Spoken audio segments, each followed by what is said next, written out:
नमस्कार दोस्तों, सदा से सबके मन में एक सवाल जरूर आता रहता है कि अच्छे लोगों की मृत्यु जल्दी क्यों हो जाती है। किसी की जल्दी मृत्यु होने से उनको सज्जनों को बहुत पीड़ा सहन भी करनी पड़ती है, परंतु भगवान के सामने कोई कुछ भी नहीं कर सकता।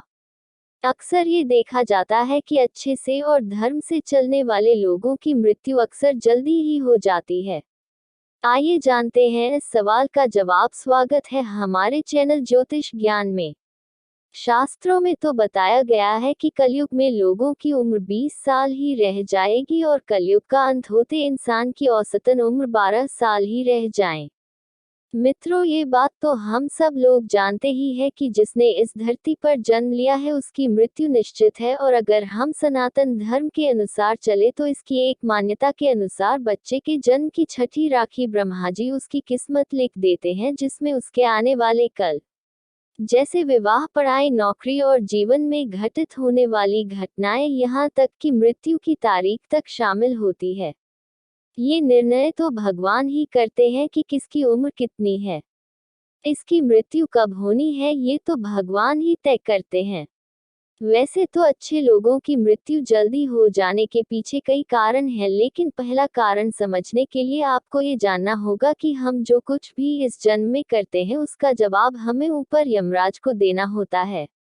अगर किसी व्यक्ति के पाप का पलड़ा भारी होता है, अर्थात उसने बुरे कर्म अधिक किए हो, तो उसे नरक में यातनाएं काटनी पड़ती हैं, और अगर उसके पुण्य का पलड़ा भारी हो तो उसे स्वर्ग का सुख मिलता है, और यही चक्र कई युगों तक चलता रहता है, जब तक उसे मोक्ष की प्राप्ति नहीं हो जाती। मृत्यु लोक में हर कोई अपने किए की सजा ही भुगतने के लिए आता है। अगर अपने पुण्य किए हो तो यही पुण्य आपकी मृत्यु की तारीख को भी बदल देते हैं। जिस तरह से एक जज जेल में रहने वाले कैदी के व्यवहार को देख उसकी सजा कम कर देता है, ठीक उसी तरह भगवान भी देखते हैं कि इंसान मृत्युलोक में जाने के बाद अच्छे कर्म कर रहा है और उसे अपने किए की सजा मिल चुकी है, और जब उन्हें लगता है कि अब उसे मृत्युलोक में नहीं रहना चाहिए, तब वह उसे बुला लेते हैं। भगवान के दंड विधान के अनुसार हर व्यक्ति को केवल उतना ही दंडित किया जाना चाहिए जितना उसके पाप किया है।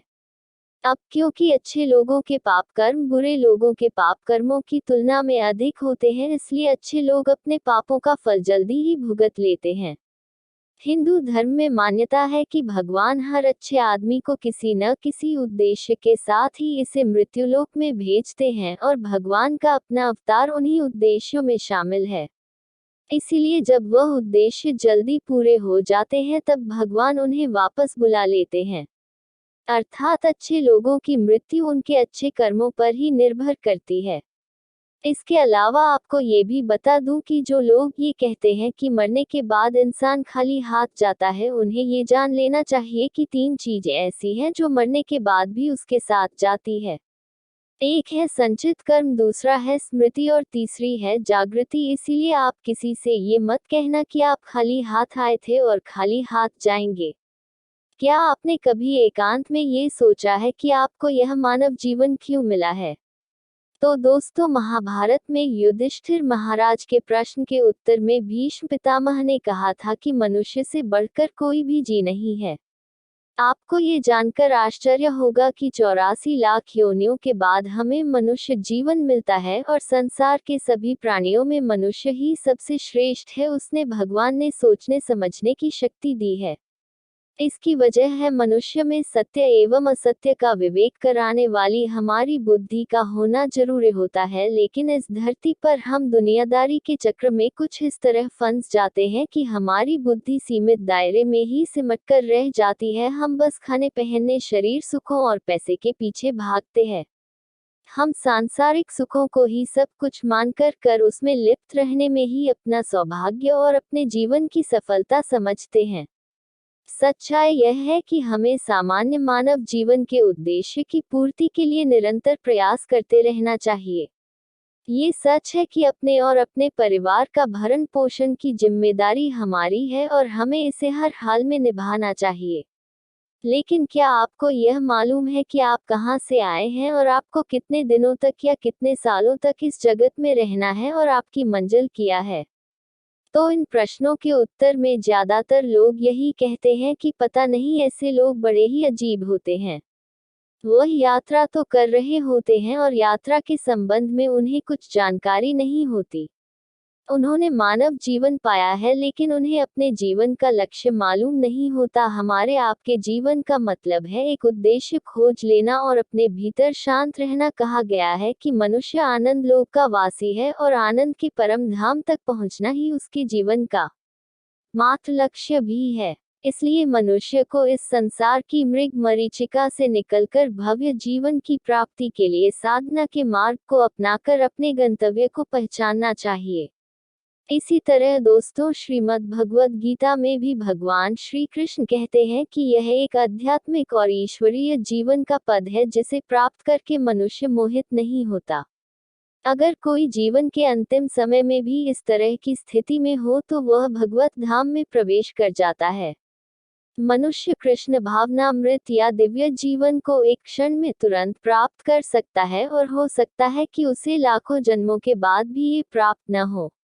दोस्तों, ये तो सत्य को समझने और स्वीकार करने की बात है। भगवत गीता कहती है कि वास्तविक जीवन का शुभारंभ इस बौद्धिक जीवन के पूरे होने पर होता है। दोस्तों, इन सभी बातों से ये तो स्पष्ट होता है कि हम सभी एक निश्चित समय के लिए धरती लोक पर आते हैं और कुछ विशेष कर्मों को करने के लिए आते हैं। जब हमारे कर्म पूरे हो जाते हैं और इस जीवन के लक्ष्य प्राप्त हो जाते हैं तो प्रभु हमें परलोक में एक सहज जगह प्रदान करते हैं। भगवान कृष्ण और अन्य कहते हैं कि वास्तविक जीवन तब शुरू होता है जब ये भौतिक जीवन समाप्त हो जाता है। मित्रों, जो लोग सदाचारी होते हैं और जीवन में अच्छे कर्म किए होते हैं वे वास्तव में विशेष होते हैं। जब उनकी मृत्यु का समय निर्धारित हो तो दोस्तों उनको इस दुनिया को छोड़कर आगे की यात्रा जारी रखनी होती है। तो दोस्तों, हमें अच्छे कर्म करके अपना और अपने बच्चों का लोक परलोक स्वर्ण चाहिए। किन माता पिता द्वारा किए गए अच्छे व बुरे कर्मों को बच्चों को भी भोगना पड़ता है। ऐसी वीडियो के लिए हमारा चैनल सब्सक्राइब करें। धन्यवाद।